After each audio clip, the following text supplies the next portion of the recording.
Hello दोस्तों, मैं करतार सिंह तंवर आपका इंग्लिश की क्लास में हार्दिक अभिनंदन करता हूं। दोस्तों, हम लोगों ने लिटरेरी टर्म शुरू कर दिए थे पोएम्स के बारे में, ताकि हम उनको क्रिटिकल एप्रिसिएशन कर सकें, लिटरेचर को समझ सकें। और हमने जो पहला टॉपिक पढ़ा उसमें पढ़ा एलिजी। अब हम लोग अभी जो बात करने के लिए आए हैं वो है सोनेट के ऊपर। तो देखो, सोनेट के बारे में थोड़ा समझ लीजिए, सोनेट क्या है।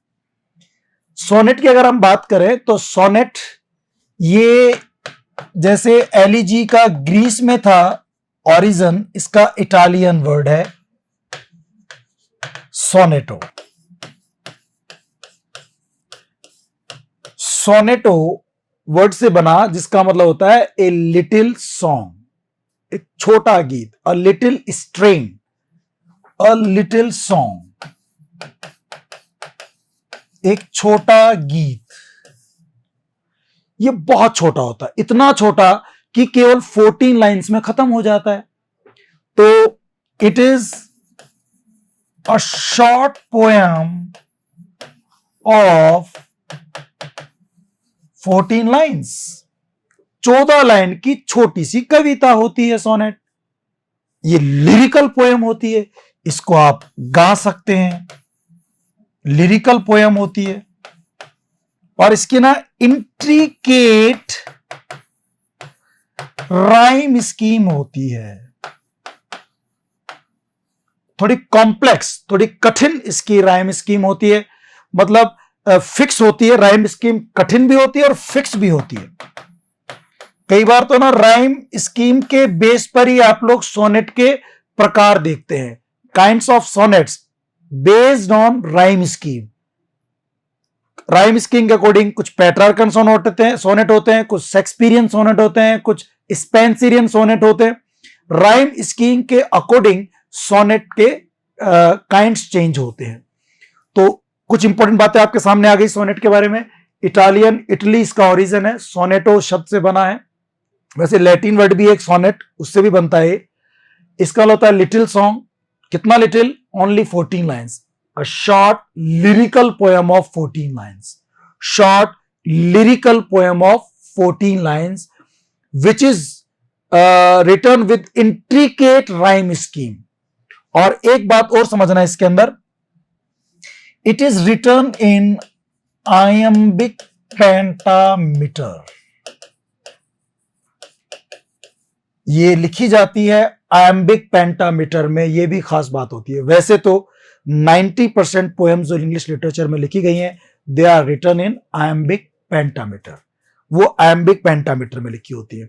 अब आपके दिमाग में क्वेश्चन आ रहा होगा कि what is iambic and what is pentameter. तो ये आयम्बिक क्या होता है, ट्रोकेइक क्या होता है, ये सब भी हम लोग आज बात करेंगे। पेंटामीटर, ट्राईमीटर, टेट्रामीटर, हेक्सामीटर, हेप्टामीटर, इन सब पे हम लोग आज वाली क्लास में बात करने वाले हैं। अब फिलहाल इतना छोड़ दीजिए, इसको याद कर लीजिए एक बार आप कि सोनेट जो होता है वो आयम्बिक पेंटामीटर में लिखा जाता है। इट मींस ये डेकासिलेबिक होता है।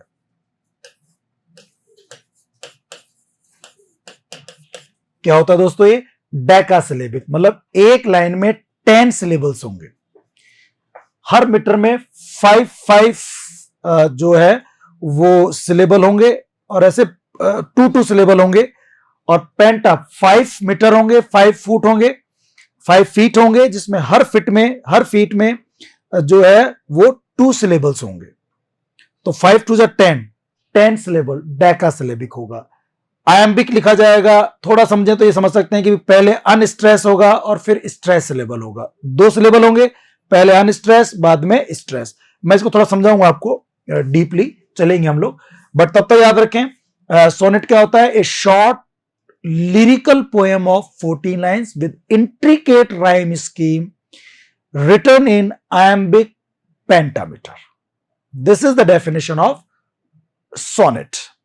ये इटालियन भाषा, इटली से लिया गया वर्ड है सोनेटो, जिसका होता है शॉर्ट सॉन्ग। राइम स्कीम के बेस पर इनको ना हम लोग ये कह सकते हैं कि 2 पार्ट्स में आप बांट सकते हैं, मोटे तौर पर देखा जाए।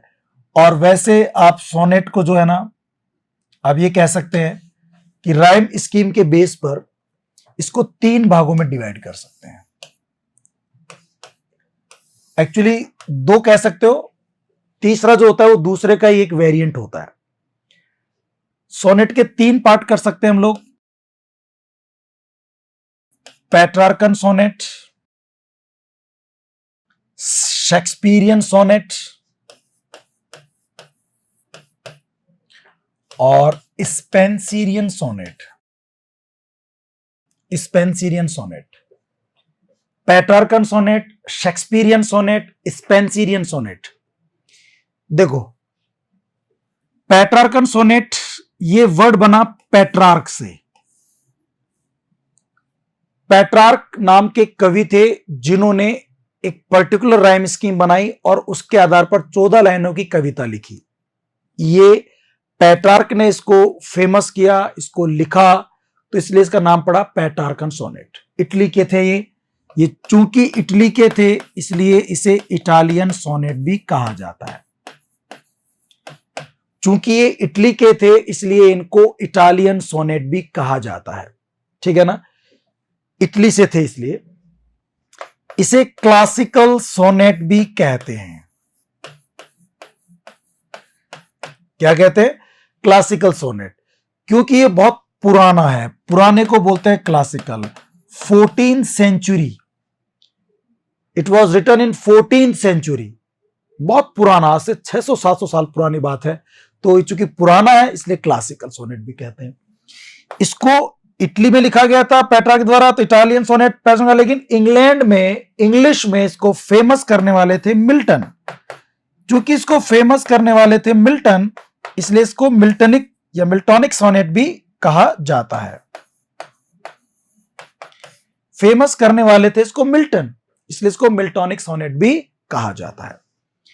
पेट्रार्कन सोनेट क्यों कहते हैं? Because it was named after Petrarch the Italian poet. Italian sonnet क्यों कहते हैं? Because it was originated in Italy, that's why it is known as Italian sonnet. इसको हम क्लासिकल सोनेट क्यों कहते हैं? Because it's very old, very very old, it was written in 14th century. इसको Miltonic sonnet क्यों कहते हैं? Because it was written in English mainly by Milton, and it was, you can say, become famous because of Milton's sonnets. Milton के sonnet की वजह से ये famous हुआ था, तो इसको मिल्टोनिक सोनेट भी आप लोग कहते हैं, ठीक है ना। ओके, शेक्सपियरियन सोनेट की अगर हम बात करें, इसकी अगर हम बात करें तो ये शेक्सपियर ने इंग्लैंड में फेमस किए थे, इसलिए शेक्सपियरियन सोनेट है। चूंकि ये इंग्लैंड से है इसलिए इसको आप इंग्लिश सोनेट भी कहते हैं। क्या कहते हैं इसको? इंग्लिश सोनेट भी कहते हैं। इंग्लैंड में था इसलिए इंग्लिश सोनेट, इटली में था इसलिए इटालियन सोनेट। ये शेक्सपियर के टाइम में ये बहुत ज्यादा फेमस हुए थे, तो इसकी तुलना में देखा जाए तो ये मॉडर्न सोनेट है। 16th सेंचुरी जो शेक्सपियर की सेंचुरी मानी जाती है, ये उस दौरान ज्यादा फेमस हुए, तो वो नया टाइम है, उसके 200 साल बाद की बात है लगभग, तो ये वो क्लासिकल हो गया और ये क्या हो गया? मॉडर्न सोनेट हो गया। शेक्सपियरियन सोनेट की एक राइम स्कीम होती है, एक इसकी भी राइम स्कीम होती है। इसकी अगर हम राइम स्कीम की बात करें, पेट्रार्कन सोनेट की अगर राइम स्कीम की अगर हम बात करें, राइम स्कीम,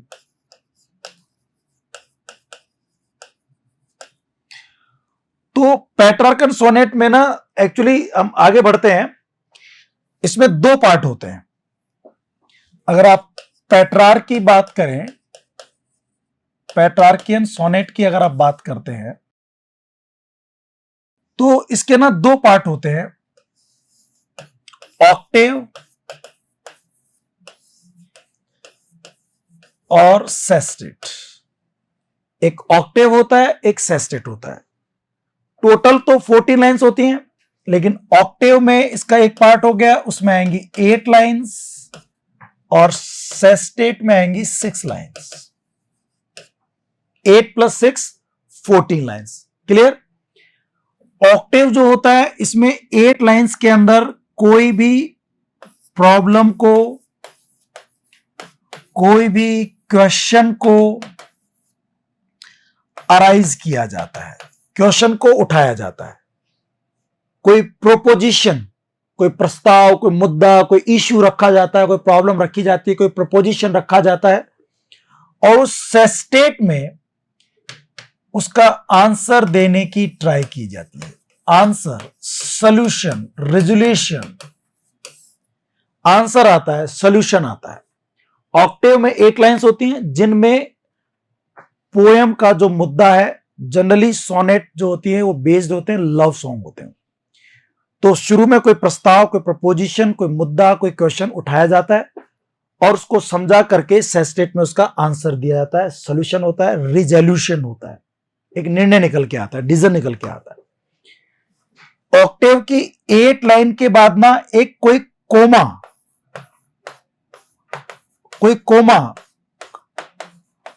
आता है और उसके बाद विचार चेंज होते हैं। एक कोमा आएगा, उस कोमा को कहते हैं हम लोग सिजुरा। क्या कहते हैं? सिजुरा।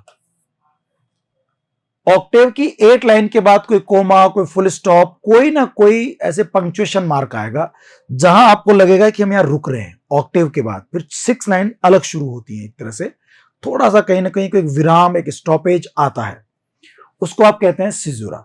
उसके बाद ना विचार चेंज होते हैं सेस्टेट में, उसका आंसर देने की कोशिश जाती है।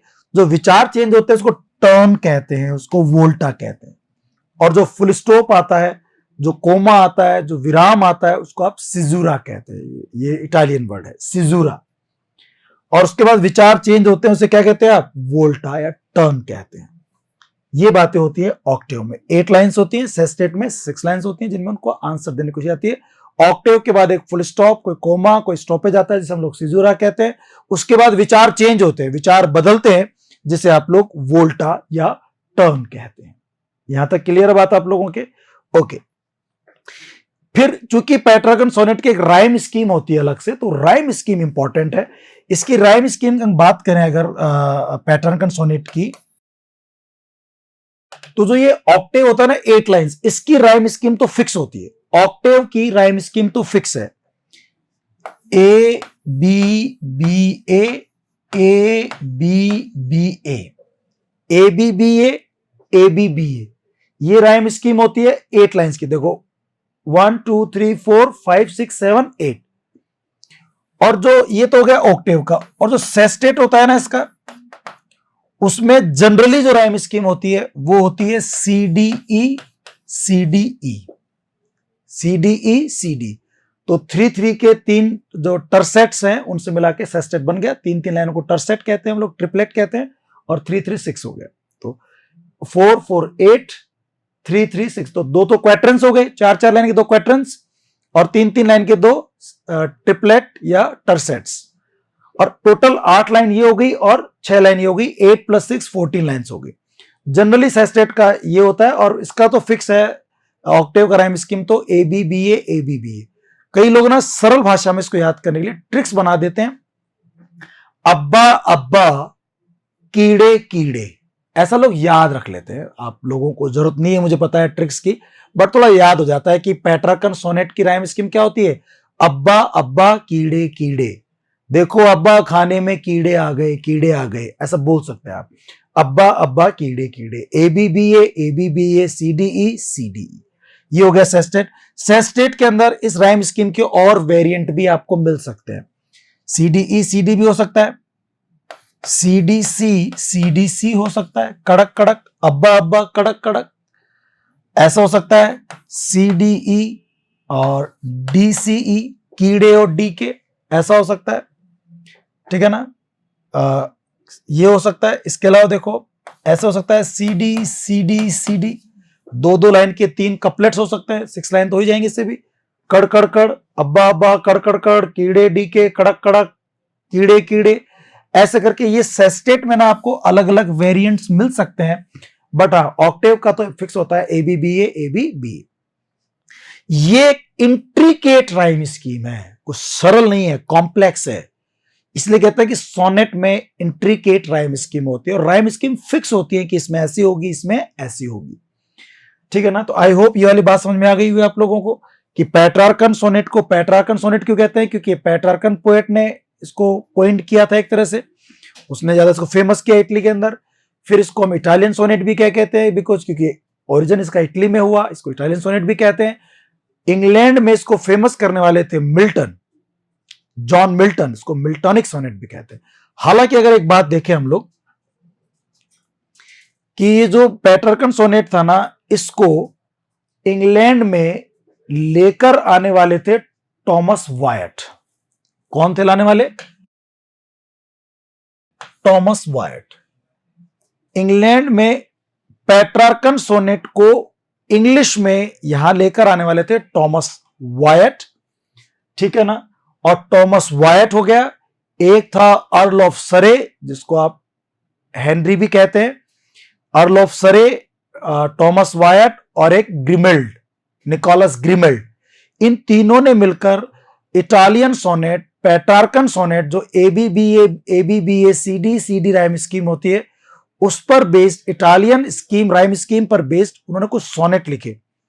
उन सोनेट को रिचार्ड टोटल ने अपनी बुक में पब्लिश करवाया। तो इसको जो हम लोग ना एक कलेक्शन करवाया, टोटल करके एक बुक आती है, उसमें उन्होंने पब्लिश करवाया। किस किसने? टॉमस वायट ने, अर्ल ऑफ सरे ने और निकोलस ग्रिमेल्ड ने। तो रिचार्ड टोटल पब्लिशर था, उन्होंने एक बुक पब्लिश करवाई। ठीक है ना। तो ये ध्यान रखना, ये टॉमस वायट इसको लेकर आए इंग्लैंड में।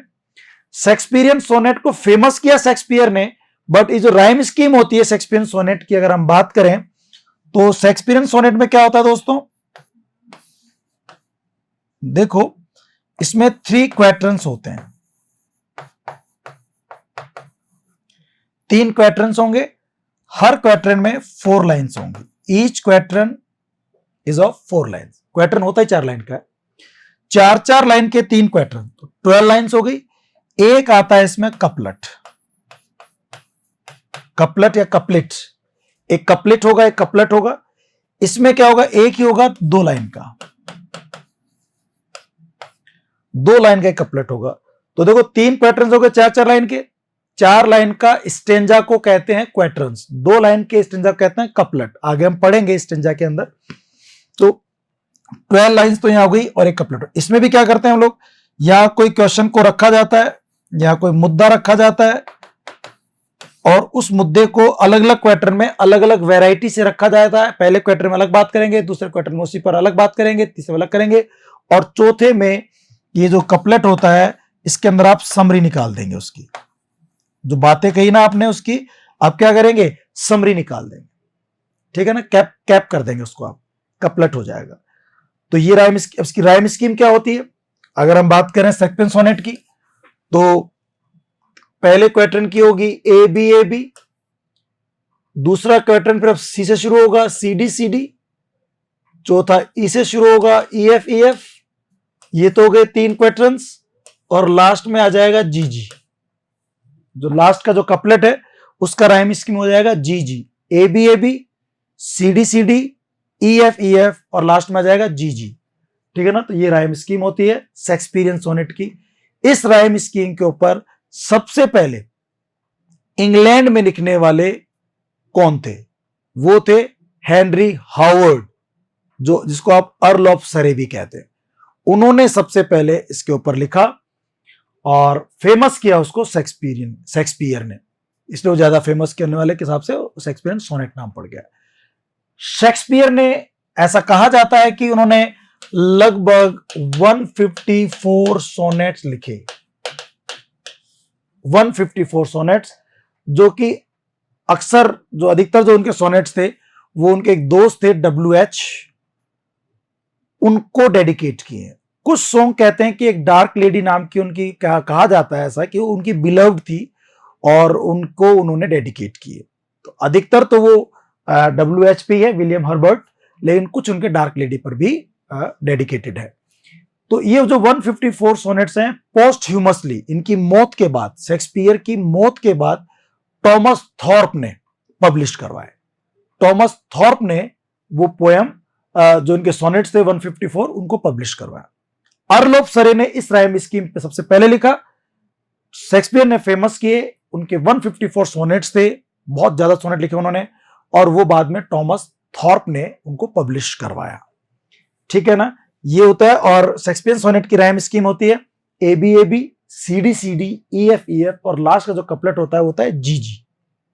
लास्ट में जी जी याद भी आती है, राजस्थान की बात करें तो हम लोग मतलब माँ बहन वो उस टाइप से कर सकते हैं।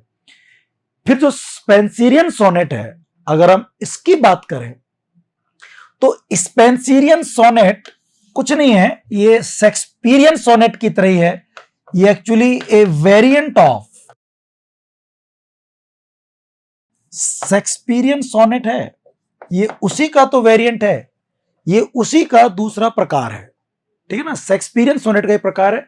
बस इसमें क्या करते हैं, स्पेंसर ने क्या किया, एडमंड स्पेंसर ने क्या किया, ये जो राइम स्कीम थे ना ए बी सी डी ये अलग अलग शुरू हो रही थी। वो बी है या सी शुरू हो रहा है, कहीं कोई क्वेटरन का किसी क्वेटरन से कोई लिंक नहीं है। स्पेंसर ने क्या किया दोस्तों, एक क्वेटरन को दूसरे क्वेटरन से इंटरलिंक कर दिया। इंटरलिंक मतलब जो ये आपका राइम स्कीम है, चौथा जो साउंड आ रहा है इसका बी आ रहा है, जो दूसरा क्वेटरन शुरू होता है उसने उसको सी से ना शुरू करके इसकी फोर्थ लाइन का, इसकी पहली लाइन का, ये जो दोनों थे ना, ये उन्होंने क्या कर दिया, सेम कर दिया। यानी कि जो सेकंड जो स्टेंजा होगा वो बी से शुरू होगा। तो इसकी राइम स्कीम क्या बनाई स्पेंसर ने, देखना आप, स्पेंसर की अगर राइम स्कीम की हम बात करें तो इसने क्या किया, ए बी। अब अगला शुरू किया इसने सी से नहीं बी से शुरू किया, बी सी। फिर अगला शुरू किया इसने सी से सी डी। ठीक है ना, सी डी ऐसे तीन क्वेटरन लिए और फिर ले लिया लास्ट में ई ए बी सी डी और ई कपलेट थोड़ा अलग कर दिया उसने। ऐसे इन क्वेटरन को क्वेटरन से क्या कर दिया उसने, लिंक कर दिया, थोड़ा चेंज कर दिया राइम स्कीम के अंदर। वो स्पेंसियन सोनेट कहलाते हैं। और शेक्सपियरियन सोनेट का राइम स्कीम पता चली गया आप लोगों को। शेक्सपियर ने क्या किया, अपने पूरे 14 लाइन की जो कविता थी, सोनेट था, उसको ऐसे 4 भागों में बांटा। 4 लाइन्स के 3 क्वेटरन, तो 3 तो क्वेटरन हो गए, एक उसने 2 लाइन का कपलेट ले लिया। ऐसा काम स्पेंसर ने भी किया। स्पेंसर के जो इसने कई बार ऑक्टेव को सेस्टे से मिलाया। स्पेंसर के जो सोनेट है वो उनकी एक बुक है अमोरेती, उसमें सारे कलेक्टेड है, अमोरेती के अंदर जो है ना। तो ये 3 जो पार्ट है राइम स्कीम के आधार पर है। ये मेजर काइंड है, मेजर है 2 ही है, शेक्सपियरियन सोनेट और पेट्रार्कन सोनेट, बट स्पेंसियन सोनेट भी इसका एक वेरिएंट है। इसके अलावा ना कुछ माइनर काइंड्स ऑफ सोनेट्स भी हैं, जैसे कर्टल सोनेट है, वो 10.5 लाइन का ही है, 10.5, 6 लाइन का एक सेस्टेट, 4 लाइन का एक क्वेटरन और आधी लाइन का एक छोटा सा टेल छोटा सा आधी लाइन का। तो 10.5 लाइन का एक हो गया, जो जीएम हॉपकिंस ने अपनी पोएम पीएड ब्यूटी और पीस के अंदर उसने यूज किया 10.5 लाइन के सोनेट्स। एक आया रूपर्ट ब्रूक कवि, उसने क्या कर दिया, पहले आप ऑक्टेव लेते हैं, फिर सेस्टेट लेते हैं, पहले आप क्वेटरन लेते हैं, फिर कपलेट लेते हैं। रूपर्ट ब्रूक ने एक बिल्कुल रिवर्स सोनेट बना दिया। उसने पहले लिया कपलेट और फिर बाद में लिए उसने क्वेटरन्स। ऐसे ही एक वंजिन सोनेट आया, जो वंजिन नॉवल लिखा गया था पुष्किन के द्वारा, तो उसको पुष्किन सोनेट भी कहते हैं, वंजिन सोनेट भी कहते हैं। उसने राइम स्कीम चेंज कर दी और राइम स्कीम चेंज करके उसने वंजिन और पुष्किन सोनेट कहा जाने लगा। एक क्राउन सोनेट आया, जैसे जॉन डन ने अपने जो होली सोनेट लिखे वो क्राउन सोनेट के रूप में लिखे, जॉर्ज मेयर डिथ ने वो डेवलप किए। तो मेयर डिथ ने क्या किया, उसने 16 लाइंस का, 14 लाइंस नहीं, 16 लाइंस के 7 स्टेंजा बनाए, 16 के 7, और हर स्टेंजा का लास्ट लाइन अगली स्टेंजा की पहली लाइन से राइम करती थी, सेम होती थी लाइन। ऐसे पहले स्टेंजा का लास्ट लाइन, सेकंड स्टेंजा की फर्स्ट लाइन, सेकंड स्टेंजा की लास्ट लाइन, थर्ड स्टेंजा की फर्स्ट लाइन, ऐसे करके 7 स्टेंजा, जो लास्ट स्टेंजा था उसकी लास्ट लाइन और पहले स्टेंजा की पहली लाइन को राइम करवाया उसने, सेम करवाया। तो ये क्राउन सोनेट थे। ऐसे छोटे मोटे सोनेट्स के टाइप भी बने हैं। तो आई होप कि आपको सोनेट के बारे में थोड़ी बेसिक जानकारी मिल गई। मैंने क्या बताया आप लोगों को कि सोनेटो वर्ड से बना इटालियन वर्ड है, और उसके अंदर जो है एक छोटा गीत होता है 14 लाइंस का, जो आयम्बिक पेंटामीटर डेकासिलिबिक में लिखा जाता है। इंट्रिक राइम स्कीम होती है, 14 लाइंस होती है, फिक्स राइम स्कीम होती है। राइम स्कीम के बेस पे इनको हम 3 भागों में बांटा हम लोगों ने, पेट्रार्कन, शेक्सपियरियन और स्पेंसरियन सोनेट में।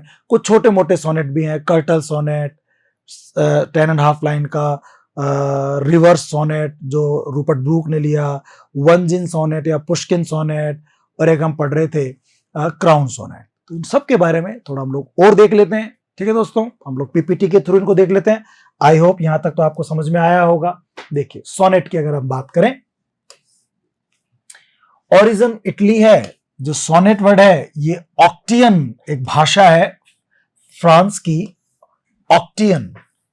उस ऑक्टियन वर्ड भाषा में एक सोनेट शब्द है, उससे भी इसका जन्म माना जाता है। फ्रेंच का एक डायलेक्ट है ऑक्टियन, वहां पे एक सोनेट शब्द है, उससे भी इसको मानते हैं। और इटालियन वर्ड है सोनेटो, इससे भी इसको मानते हैं। तो ज्यादा प्रचलित यही है सोनेटो, क्योंकि पेट्रार्कन सोनेट भी वहीं से आया, तो सोनेट वर्ड था, या फिर सोनेट जो फ्रांस का एक डायलेक्ट है उसका सोनेट वर्ड है।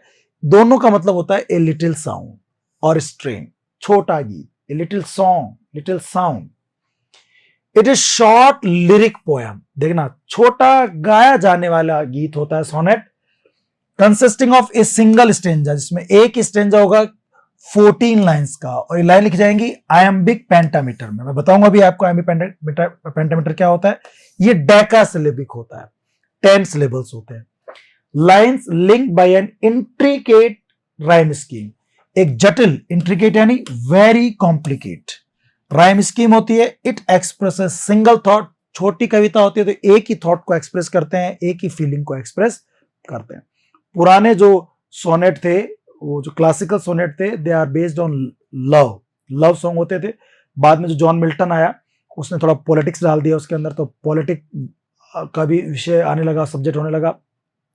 जॉन डन उसमें रिलीजन लेकर आ गया, धर्म लेकर आ गया, तो रिलीजन वाले भी हो गए। ठीक है ना, तो ये चीज होती है।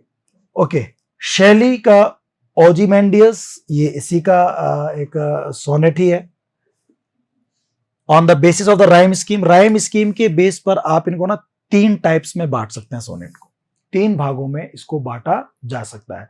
कौन कौन सा बताया आपको मैंने? पेट्रार्कन, शेक्सपियरियन और स्पेंसरियन। तो इनको हम पढ़ लेते हैं, देखते हैं। देखिए, पेट्रार्कन सोनेट की अगर हम बात करें, इसको इटालियन सोनेट भी कहते हैं, क्लासिकल सोनेट भी कहते हैं, मिल्टॉनिक सोनेट भी कहते हैं। इटालियन सोनेट क्यों कहा गया? क्योंकि इटली में इसका ओरिजिन हुआ। इसको हम लोग क्लासिकल सोनेट क्यों कहते हैं? क्योंकि 14th सेंचुरी में डेवलप हुआ, बहुत पहले।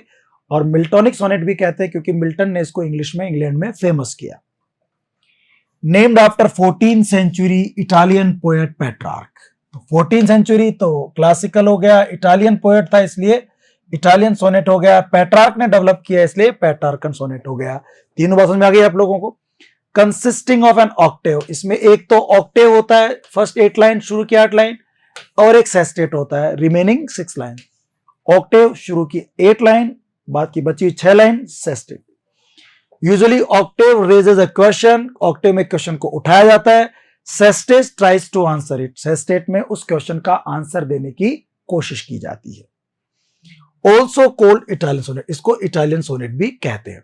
आफ्टर द 8 लाइन, 8 लाइनों के बाद there used to be a comma और पंक्चुएशन मार्क। 8 लाइन बाद एक कोमा आता है, पंक्चुएशन मार्क आता है, जिसको क्या नाम दिया था हम लोगों ने? सिजुरा। तो वो देखो क्या कहलाएगा? सिजुरा। इट इज सिजुरा, उसे हम सिजुरा कहते हैं। In the sonnets after the octave there is a change of thought. 8 line के बाद चेंज होता है थॉट के अंदर, जहां क्वेश्चन आप अराइज कर रहे थे, प्रॉब्लम रख रहे थे, प्रपोजिशन कर रहे थे, उसके बाद उसका आंसर आएगा तो विचार चेंज होंगे। इसको हम वोल्टा या टर्न कहते हैं।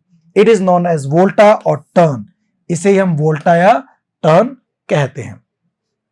The rhyme scheme of Petrarchan sonnet is ABBA, अब्बा अब्बा, कीड़े कीड़े। जनरल जो राइम स्कीम है वो इसकी यही होती है, अब्बा अब्बा कीड़े कीड़े, ABBA, CDE, CDE।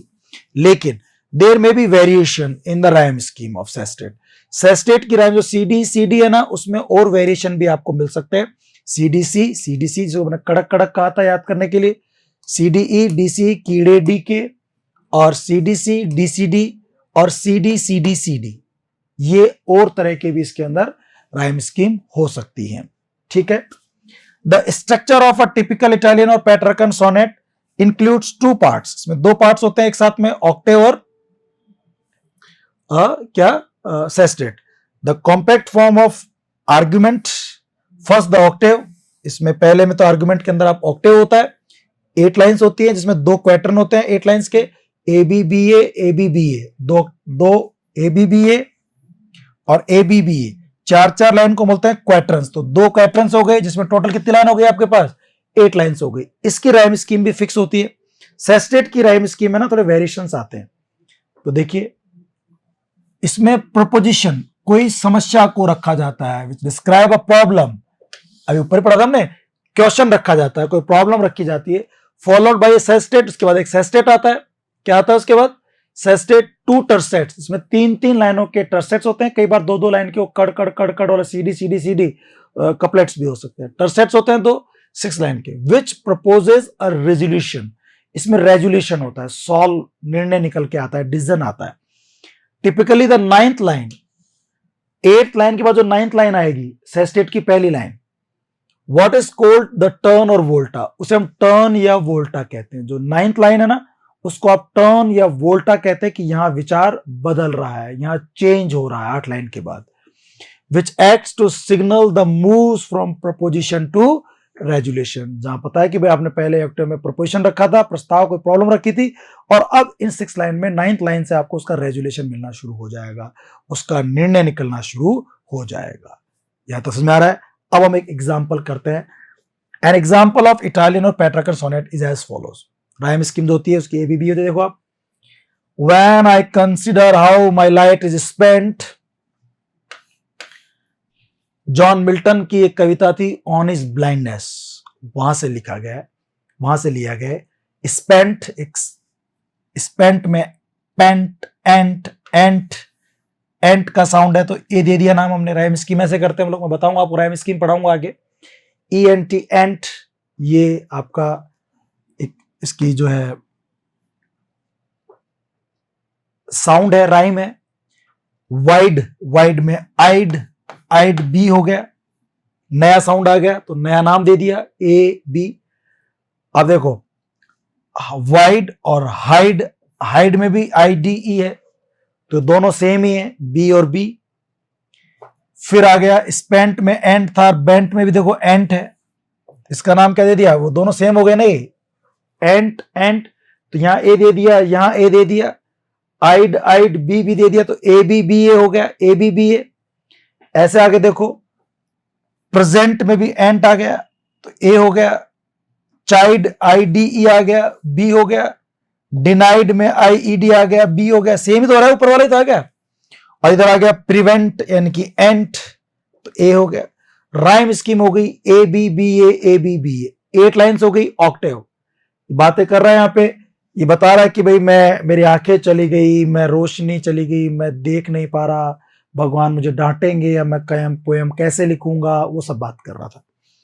I fondly lost but patience to prevent, अब पेशेंस वो जवाब दे रहा है। देखो अब यहां विचार बदलेगा तो वोल्टा, अब टर्न आएगा। That murmur soon replies go doth need, ये नीड में ईड, नया ही साउंड आ गया, इसको आपने सी दिया ना। बेस्ट में एस्ट आ गया, नया साउंड आ गया। स्टेट में एट, ये नया साउंड है तो ई नाम देते हैं, सी डी ई। फिर देखो स्पीड में ईड और नीड सेम है, बेस्ट और रेस्ट में डी सेम है, स्टेट और wait ate ate ate ate same है, C D E C D E. ये पोएम है on his blindness bye John Milton, उसकी पोएम है। और देखना सी डी ई और सी डी ई जो यहां पर बनी, तो A B B A, C D E C D E, ये राइम स्कीम हो गई पेट्रार्कन। तो ऑन हिज ब्लाइंडनेस बहुत अच्छा एक पोएम है जो जॉन मिल्टन ने लिखी है और वो पेट्रार्कन सोनेट के रूप में लिखी गई है। इसकी राइम स्कीम है A B B A, C D E C D E, sestet की राइम स्कीम कई बार बदल भी जाती है, उसमें वेरिएशंस भी आ जाते हैं, बट यहां तो जॉन मिल्टन ने जो सबसे ज्यादा प्रचलित है राइम स्कीम उसी को यूज किया, अब्बा अब्बा कीड़े कीड़े। तो मैंने समझाने की कोशिश की भाई राइम स्कीम के आधार पर ऐसी कविता है जो आपको पेट्रार्कन सोनेट के रूप में देख सकते हैं। अब हम बात करते हैं पेट्रार्कन सोनेट जो पहली बार इस इटालियन स्कीम पर अब्बा अब्बा कीड़े कीड़े या और भी जो इसकी बताई थी आपको मैंने, इसको लाने वाला इंग्लैंड में था टॉमस वायट। टॉमस वायट सबसे पहले लेकर आए, फॉलोड बाय इसके बाद मिल्टन ने काम किया इस पेट्रार्कन सोनेट के ऊपर, टॉमस ग्रे ने भी लिखे, जॉन डन, विलियम वर्ड्सवर्थ, रॉसेटी, इन लोगों ने भी काम किया पेट्रार्कन सोनेट पे। मिल्टन ने तो बहुत फेमस किया, सबसे पहले लेकर आए कौन? Thomas Wyatt. ठीक है, इसके बाद देखिए first important book on sonnet in English, Tottel's Miscellany, सबसे अच्छी इंपॉर्टेंट बुक रही है पेट्रार्कन सोनेट पे लिखी गई पहली जो इंग्लिश की बुक है वो है टोटल्स मिससेलेनी। इसमें किस किसने लिखा था? हेनरी हावर्ड, जिसको आप अर्ल ऑफ सरे भी कहते हैं, निकोलस ग्रिमेल्ड ने, और तीसरा था टॉमस वायट। इन तीनों ने मिलकर जो सोनेट लिखे थे उनको यहां कलेक्शन किया गया और इसको टोटल मिससेलेनी नाम दिया गया, क्योंकि इसको पब्लिश करने वाले थे रिचार्ड टोटल। क्योंकि इसको रिचार्ड टोटल पब्लिश कर रहे थे इसलिए टोटल्स मिससेलेनी नाम रख दिया। और करने वाले कौन कौन थे काम इसमें?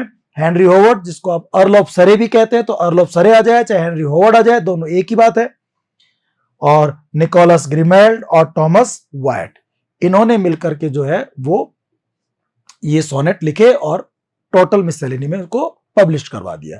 पब्लिश करने वाले कौन थे?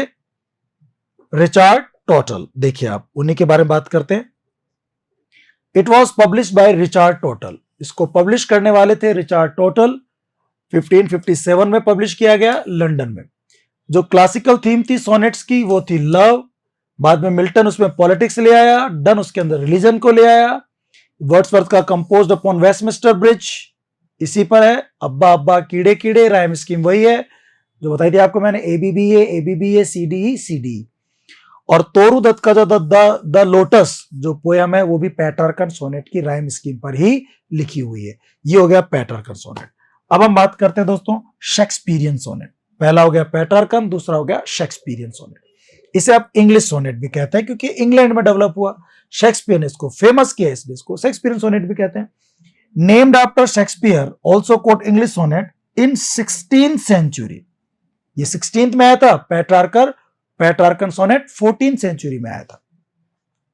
Rhyme scheme falls into 3 quarters, इसमें क्या होता है 3 क्वार्टर्स होते हैं, 4 लाइन यूनिट्स। क्वार्टर होता है 4-4 लाइन का स्टेंजा, कपलेट होता है 2 लाइन का, सेस्टर 3 लाइन का, ऑक्टेव 8 लाइन्स का, कंक्लूडिंग कपलेट, एक कपलेट होता है 2 लाइनों का, तो 3 तो क्वार्टरन हो गए 4-4 लाइन के, तो 3 4 जा 12, और एक कपलेट हो गया 2 लाइन का, 12 + 2 14।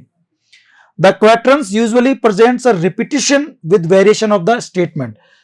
क्वार्टरन्स में क्या करता है, कोई आप इश्यू को कोई प्रोपोजिशन को रखते हो और उसको चूंकि 3 क्वार्टरन है तो तीनों में अलग अलग वेरिएशन से बात को आप पेश करते हो, प्रेजेंट करते हो, अलग अलग तरीके से रिपीट करके प्रेजेंट करते हो of the statement. And the final couplet में समराइज कर देते हो। हाँ भाई ये कहना चाह रहे हैं, उसको आप समराइज कर देते हैं फाइनल के कपलेट में। देखिए समराइज और कैप्स द क्वार्टरन्स, उस क्वार्टरन्स की कही गई बातों को लास्ट के कपलेट में समराइज कर देते हैं। The rhyme scheme in a Shakespearean sonnet is ABAB। Shakespearean sonnet में क्या होता है ABAB, फिर B से शुरू नहीं होगा, C शुरू होगा अलग, CD EF और लास्ट में आता है GG। और स्पेंसर सोनेट में क्या करते हैं, इसी राइम स्कीम में थोड़ा सा वो आपस में इंटरलिंक कर देते हैं। The last 2 lines are a rhyming couplet, last की जो 2 लाइन होती हैं वो राइमिंग कपलेट होती हैं, 2 लाइन।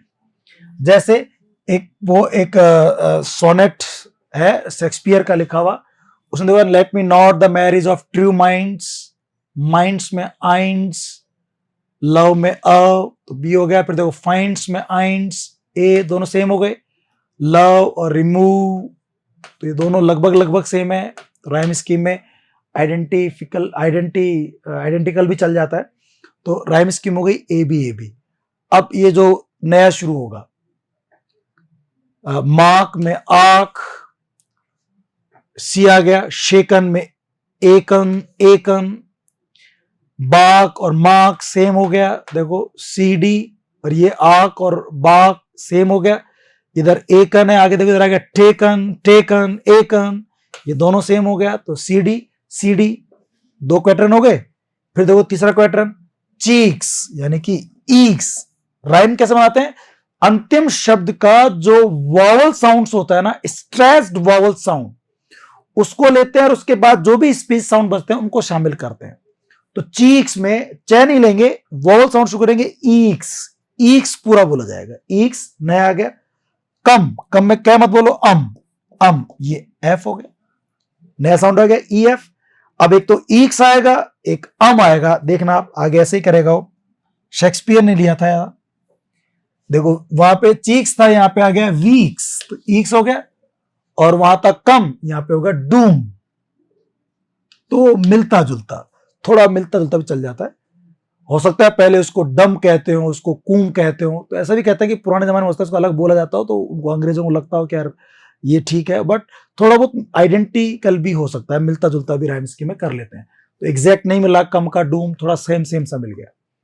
और लास्ट में जो है प्रूड का ऊड और लव्ड का औड या ऊड, मिलता जुलता सा है, तो जी जी कर लिया इसको। ये सोनेट है, इसका नंबर है सोनेट 116 बाय शेक्सपियर। जो थॉमस थॉर्प ने जो कलेक्शन किया था, तो शेक्सपियर का उसका सोनेट का नाम दे दिया ना, sonnet 116।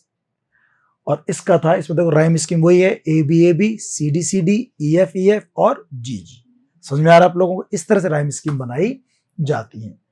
The English sonnet of this rhyme scheme was use first by the earl of Surrey Henry Howard.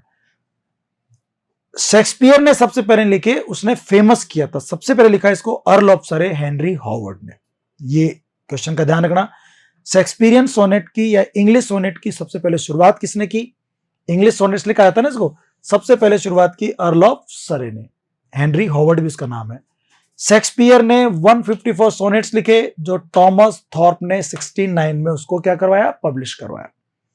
The sonnets of Shakespeare have been dedicated to WH William Herbert को वो dedicate करता है, और इसके अलावा डार्क लेडी को भी उसने डेडिकेट किया है। शेक्सपियर का went to the sessions of sweet silent thought, वो आप और देख सकते हैं नेट पे जाकर के, वो भी इसी राइम स्कीम पे लिखा होगा, उसको आप पढ़ सकते हैं, एंजॉय कर सकते हैं। ठीक है ना? तो ये हमारा शेक्सपियरियन सोनेट भी हो गया दोस्तों। अब हम बात करते हैं इसके आगे स्पेंसरियन सोनेट। स्पेंसरियन सोनेट कुछ नहीं है, शेक्सपियरियन सोनेट से मिलता जुलता है, थोड़ा सा एक अलग रूप, वेरिएंट कह सकते हो आप, राइम स्कीम को इंटरलिंक करेगा बस। A variant in Shakespearean sonnet which employ a rhyme scheme that links quatrain with quatrain, जो एक क्वेट्रन को दूसरे क्वेट्रन से क्या करती है? लिंक करती है, या ऑक्टेव को सेस्टेट से लिंक करती है। जैसे ए बी, अगला सी से शुरू करके बी से शुरू करेगा, बी सी पे सी से शुरू करेगा। एक क्वेट्रन को दूसरे क्वेट्रन से क्या कर दिया उसने? इंटरलिंक कर दिया, जो मैंने आपको बोर्ड पे भी समझाया था। बी सी फिर सी शुरू कर दिया, सी डी, और लास्ट में लिया आपने ई। वहां पे जी आया था लास्ट में शेक्सपियरियन सोनेट में, यहां पर ई आ गया। स्पेंसर के सोनेट सारे लिखे गए हैं अमोरेती में। किसमें लिखे हमने? अमोरेती में लिखे गए हैं। ठीक है दोस्तों।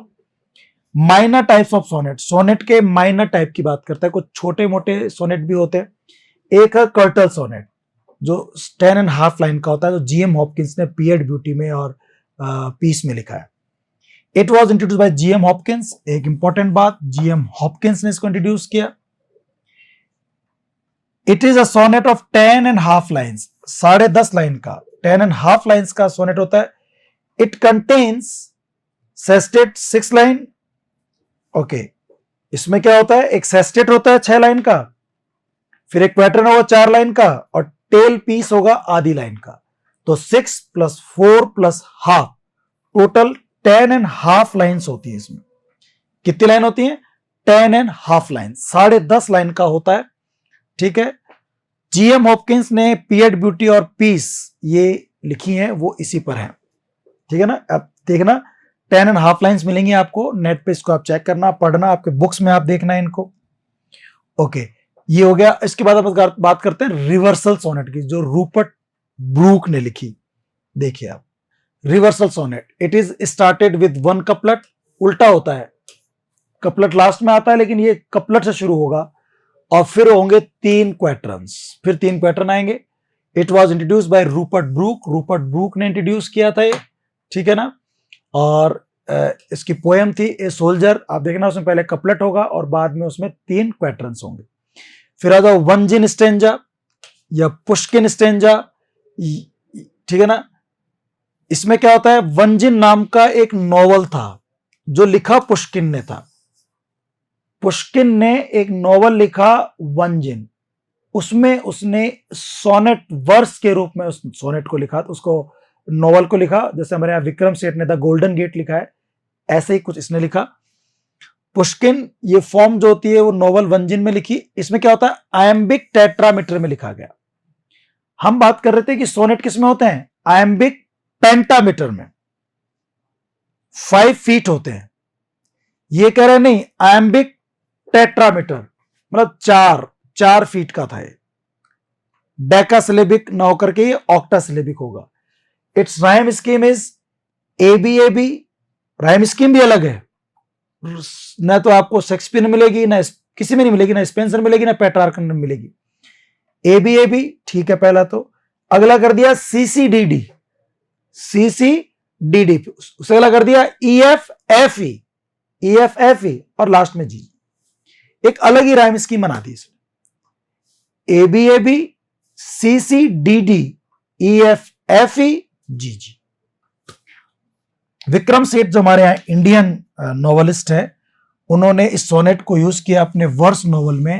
एक नॉवल लिखा जो वर्स में, जो उन्होंने वर्स में मतलब गद्य भाग में लिखा, सॉरी पद्य भाग में लिखा, द गोल्डन गेट। वर्स में लिखा उन्होंने, कविता के रूप में, काव्य के रूप में लिखा उन्होंने द गोल्डन गेट। उसमें उन्होंने इसी राइम स्कीम को और इसी स्टेंजा के फॉर्म को यूज किया था। अब एक बात करते हैं हम लोग क्राउन सोनेट की। क्राउन सोनेट, क्राउन सोनेट क्या होता है, इसको क्राउन ऑफ सोनेट्स भी कहते हैं। ये जॉर्ज मेयरडिथ, में बता रहा था आपको नाम, उसने इंट्रोड्यूस किया, जॉर्ज मेयरडिथ ने। इसमें 16 लाइंस के सोनेट्स थे।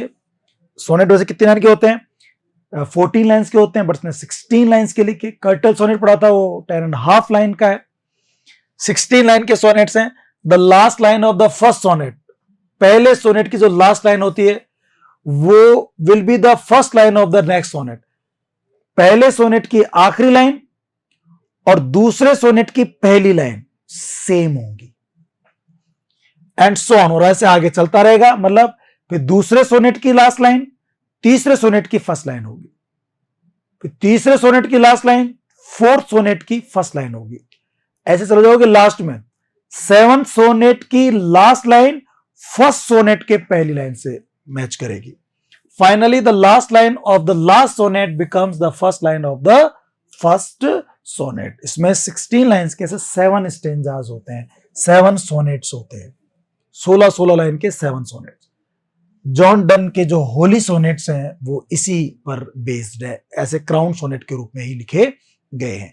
तो इस सोनेट्स के सारे प्रकार पढ़ लिए हमने, क्या क्या प्रकार होते हैं राइम स्कीम के बेस पर, कुछ अलग पैटर्न्स हैं उन पे पढ़ लिए। अब एक शब्द आया था, आपको ध्यान हो तो, आयम्बिक पेंटामीटर। क्या आया था दोस्तों, आयम्बिक पेंटामीटर। तो जो आयम्बिक पेंटामीटर है वो क्या होता है, इसमें 2 शब्द आपको समझने पड़ेंगे। मैं बात करता हूं आपसे, देखो आयम्बिक पेंटामीटर के ऊपर समझिए आप। आयम्बिक पेंटामीटर को हम समझ लेते हैं,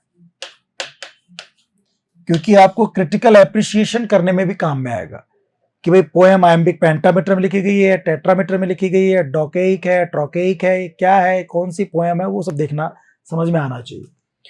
तो आयम्बिक पेंटामीटर में 2 शब्द है, एक तो आयम्बिक और एक पेंटामीटर। तो पहले हम देखो देख लेते हैं पेंटामीटर को।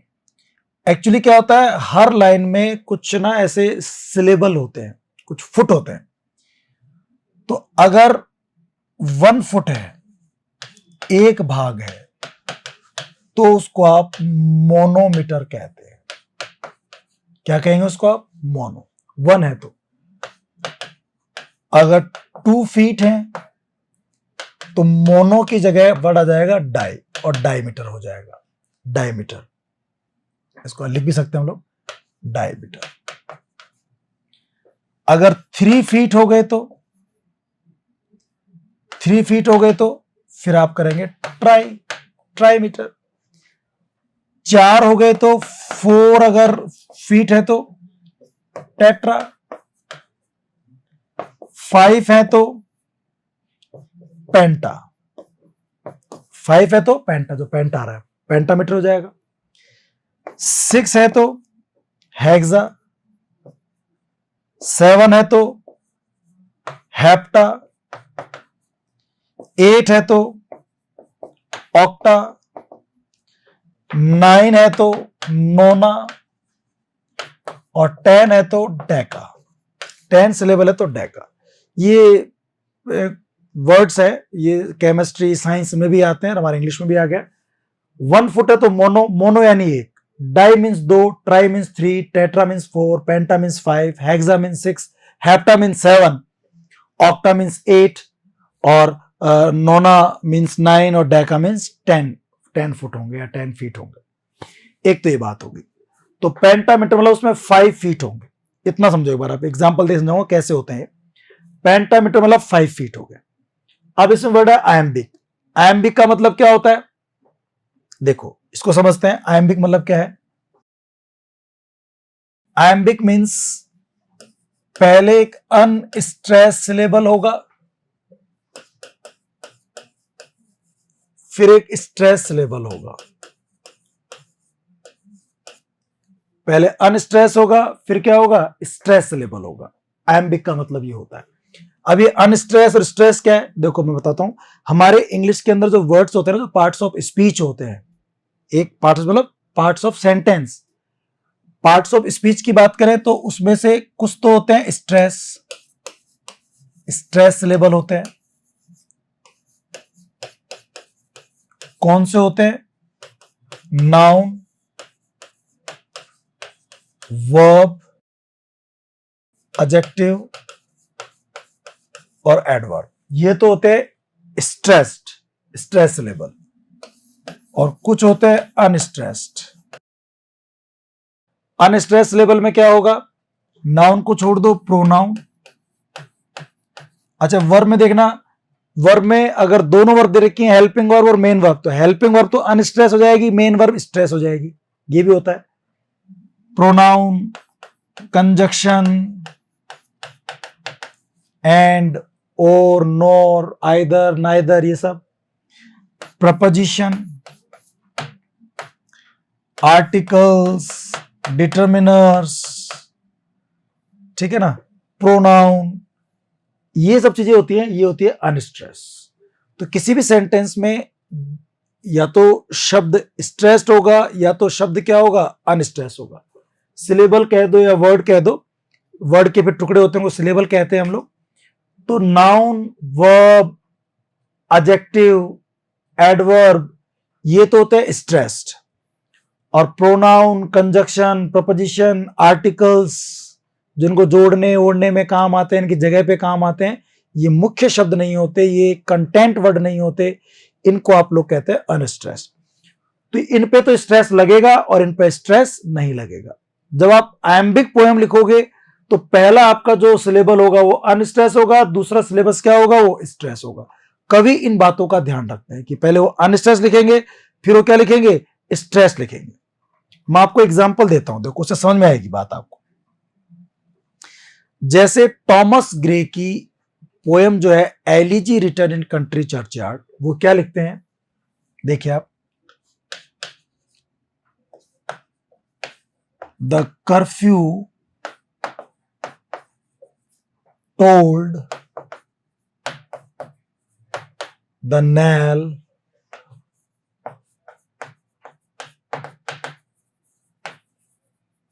Of parting day.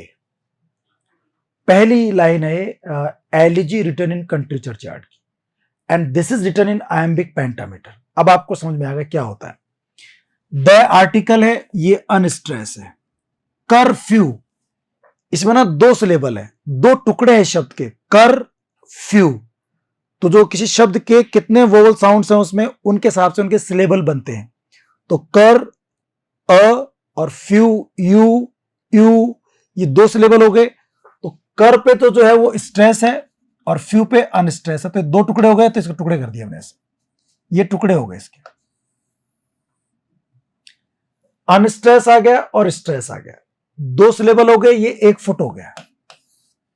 इधर फ्यू अनस्ट्रेस है, द आर्टिकल था, कर्फ्यू जो है वो नाउन था, लेकिन वो 2 सिलेबल थे, कर स्ट्रेस था और फ्यू अनस्ट्रेस था। टोल्ड मेन वर्ब है, ये टोल्ड,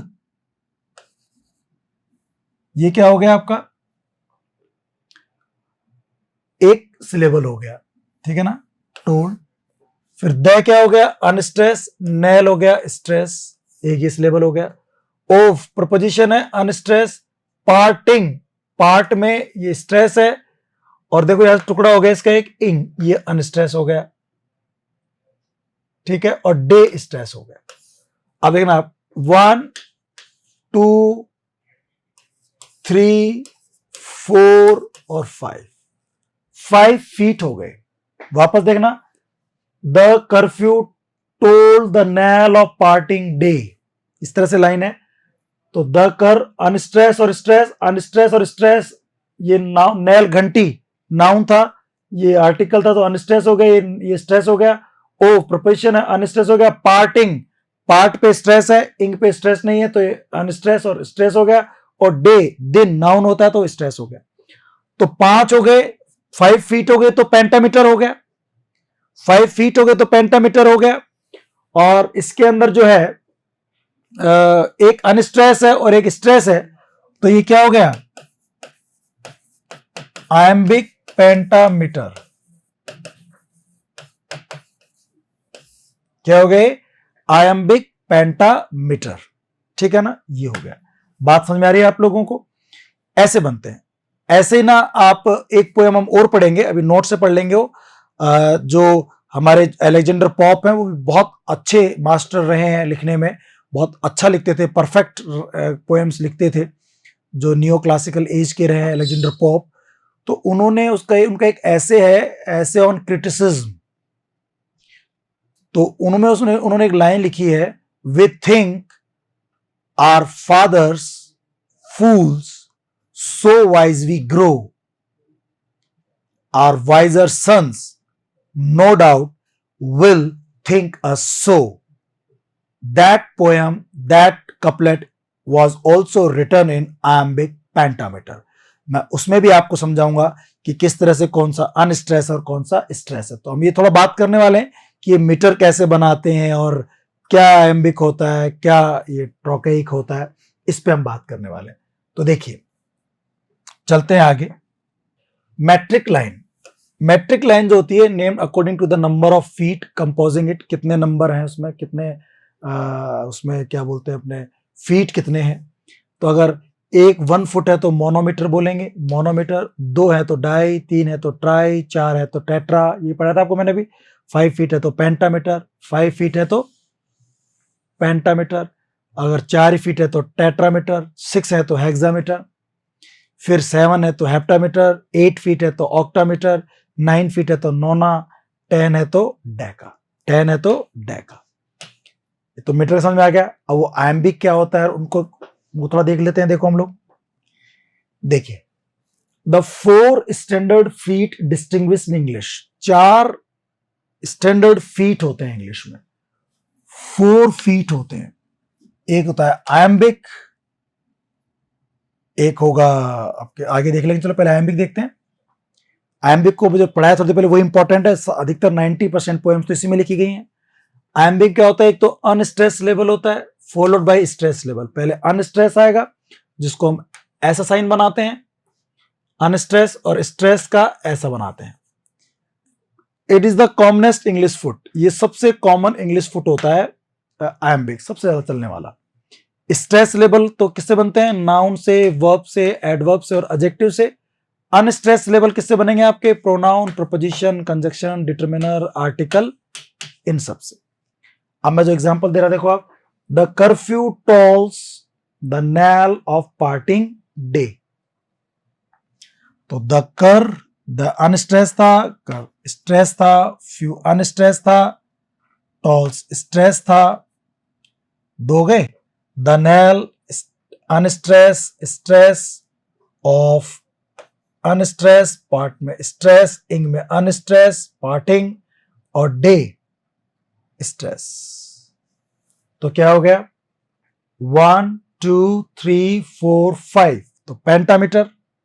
और एक अनस्ट्रेस है, एक स्ट्रेस है, अनस्ट्रेस है, स्ट्रेस, तो अनस्ट्रेस के बाद अगर स्ट्रेस आता है तो क्या बोलते हैं इसको हम लोग, आयम्बिक कहते हैं। एक एग्जांपल और देखें, ये तो थॉमस ग्रे की एलिजिटेरियन कंट्री चार्ट हो गई।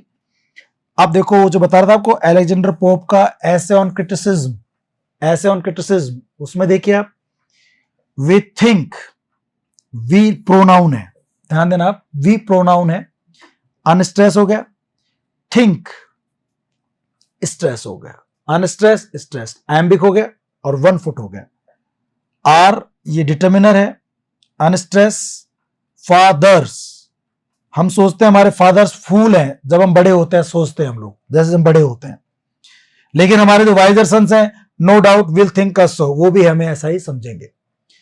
तो क्या कह रहा है, अनस्ट्रेस फा, स्ट्रेस दर, ये अनस्ट्रेस होता है, फूल्स ये नाउन है यहाँ पे, स्ट्रेस, सो वाइज, वाइज एडजेक्टिव है, ये इसी को और मॉडिफाई कर रहा है, तो ये इंपॉर्टेंट वर्ड वाइज हो गया, ये अनस्ट्रेस हो गया, ये स्ट्रेस हो गया। सो वाइज वी ग्रो, जैसे हम बढ़ते हैं, सो वाइज जैसे हम बढ़ते हैं, तो जैसे जैसे बढ़ते हैं कंजक्शन के रूप में मान लो इसको आप। वी जो है अन स्ट्रेस है, और ग्रो मेन वर्ब है, स्ट्रेस हो गया। तो unstress stress, unstress stress, unstress stress, unstress stress, ये सब आयम्बिक हो गया। और वी थिंक ये 1, आर फादर ये 2, ये फादर्स फूल्स ये 3, सो वाइज 4, और ये 5, तो 5 हो गए। तो आयम्बिक पेंटामीटर। ऐसे इसमें लाइन है, our wiser sons no doubt will think us so, तो इसमें देखना आप, आर अनस्ट्रेस, वाई स्ट्रेस, जर unstress, sons stress, unstress doubt ये stress, will helping verb, think main verb, तो ये अनस्ट्रेस और ये स्ट्रेस, अस प्रोनाउन है तो अनस्ट्रेस, और ये सो एडजेक्टिव है यहां पे, वो एडवर्ब है, तो ये हो गया स्ट्रेस, स्ट्रेस। तो अनस्ट्रेस और स्ट्रेस क्या हो जाएगा, आयम्बिक। और कितने हो गए देखो, 1 2 3 4, सो ये 5 हो गया, ठीक है ना। तो इस तरह से आपने देखा कि 5 है तो पेंटामीटर, और अनस्ट्रेस स्ट्रेस है तो आयम्बिक हो गया। आई होप कि आपको समझ में आ गया कि आयम्बिक पेंटामीटर क्या होता है। थोड़े और भी इस तरह के ना फीट होते हैं, उनको हम थोड़ा और समझ लेते हैं दोस्तों। देखिए, एक है एनापेस्टिक, इसमें क्या होता है, अनस्ट्रेस आएगा लेकिन एक नहीं 2 आएंगे। आयम्बिक में एक अनस्ट्रेस और एक स्ट्रेस था, यहां क्या होगा, एनापेस्टिक में 2 अनस्ट्रेस्ड होंगे सिलेबल, उसके बाद एक स्ट्रेस सिलेबल आएगा, यानी टोटल 3 सिलेबल्स होंगे इसमें, एक फुट में 3 सिलेबल्स होंगे। जैसे द एस सिर, तो द अनस्ट्रेस था, एज भी अनस्ट्रेस था, और सीरियन जो स्ट्रेस था, तो अनस्ट्रेस, अनस्ट्रेस और स्ट्रेस, ऐसे सब में चलेगा। 2 अनस्ट्रेस होंगे, एक स्ट्रेस होगा। लॉर्ड बैरिंग जो कविता है द डिस्ट्रक्शन ऑफ सेनाक्रेप, ये इसी का एग्जाम्पल है। ट्रोकेक में क्या होगा, एक स्ट्रेस पहले आएगा और फिर बाद में अनस्ट्रेस आएगा, यानी कि आयम्बिक का ऑपोजिट हो गया ट्रोकेक। आयम्बिक में क्या होता है, एक अनस्ट्रेस फिर स्ट्रेस। ट्रोकेक में क्या होगा, एक स्ट्रेस और फिर अनस्ट्रेस। एनापेस्टिक में क्या होता है, ये आयम्बिक से थोड़ा ज्यादा हो गया। आयम्बिक में एक अनस्ट्रेस और एक स्ट्रेस आता है, इसमें क्या होगा, 2 अनस्ट्रेस और फिर स्ट्रेस आएगा। ये ट्रोकेक का एग्जाम्पल देख रहे हैं आप लोग, यहां मिल जाएगा, पढ़ लेना इसको आप। डेकेटिलिक में क्या होगा, एक स्ट्रेस सिलेबल होगा, फिर 2 आएंगे अनस्ट्रेस सिलेबल, 2 अनस्ट्रेस सिलेबल होंगे, ठीक है ना। एक स्ट्रेस्ड होगा और 2 क्या होंगे, अनस्ट्रेस सिलेबल होंगे। Example, eve with her basket, देखो एक हो गया स्ट्रेस, ईव विद और हर 2 अनस्ट्रेस। ऐसे सबके अंदर आप जब पढ़ेंगे, विश्लेषण करेंगे, एनालिसिस करेंगे, तो आपको समझ में आने लग जाएगा। ये हो गया डैक्टिलिक। तो एक हो गया एम्बिक, एक हो गया एनापेस्टिक, एक हो गया ट्रोकेइक और एक हो गया डैक्टिलिक। एम्बिक में क्या होता है, एक अनस्ट्रेस और फिर एक स्ट्रेस्ड।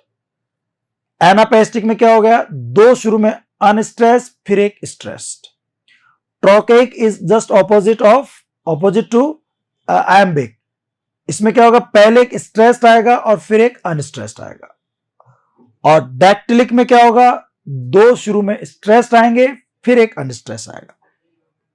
मतलब ए स्ट्रेस लेवल, पहले शुरू में एक स्ट्रेस लेवल आएगा, आई एम सॉरी, और फिर दो क्या आएंगे उसके अंदर, अनस्ट्रेस लेवल आएंगे। ठीक है गाइस, जिसका एग्जांपल था राल्फ हॉसन का ईव जो पोएम थी, उसमें उसने ऐसा लिखा है।